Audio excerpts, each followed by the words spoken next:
જ્યારે પણ કોઈને આપણે 138 એનઆઈ હેઠળને કોઈ બી ચેક આપીએ છીએ, ટૂંકમાં આપણે કોઈને સિક્યોરિટી પેટે કોઈ પણ ચેક આપીએ છીએ ત્યારે એ ચેક જો આપણે કોરો આપ્યો હોય, સિગ્નેચર કરીને સિક્યોરિટી પેટે આપ્યો હોય, ત્યારે એ ચેકની પાછળ આ ચેક સિક્યોરિટી માટે છે અને જો સામે કોઈ લોન કે એગ્રીમેન્ટ કે એવી કોઈ પણ સમજૂતી કરાર કર્યા હોય તો એનું મેન્શન કરી દેવું જોઈએ.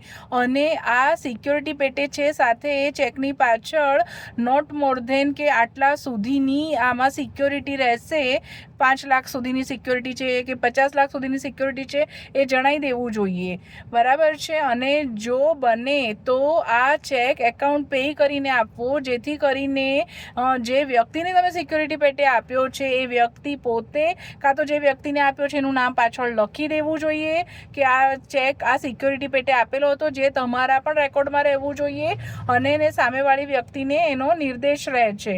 ઓકે, એકાઉન્ટ પે કરો અને એને જ્યારે પણ તમે આ જણાવો છો ત્યારે તમે એન્શ્યોર થઈ જાઓ છો.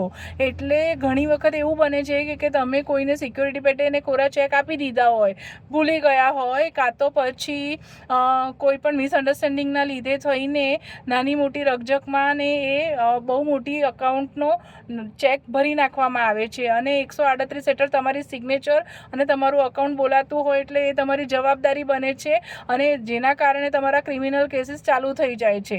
તો ચેક આપતી વખતે આવી નાની મોટી બાબતો ધ્યાનમાં રાખવી જોઈએ. એની સાથે ઘણા બધાને ચેક દરમિયાન અને પ્રોસેસ દરમિયાન તો એવી ઘણી બધી બાબતો ધ્યાનમાં લેવાય જ છે, પણ એ પ્રૂવ કરતાં પહેલાં જે પ્રાથમિક જવાબદારી તમારી છે એને તમારે ખાસ ધ્યાનમાં લેવું જોઈએ, ભૂલવું ન જોઈએ. ઓકે, એડવોકેટ તૃપ્તિ શાહ અહીં તમને ચેક વિશેની માહિતી આપી, જે જવાબદારીપૂર્વક લખવો અને પ્રોપર રીતે એને કન્વે કરવો એ ચેક લખનારની જવાબદારી છે. એણે પૂરતી તકેદારી લીધી છે એ અહીંયા સાબિત થશે. Thank you.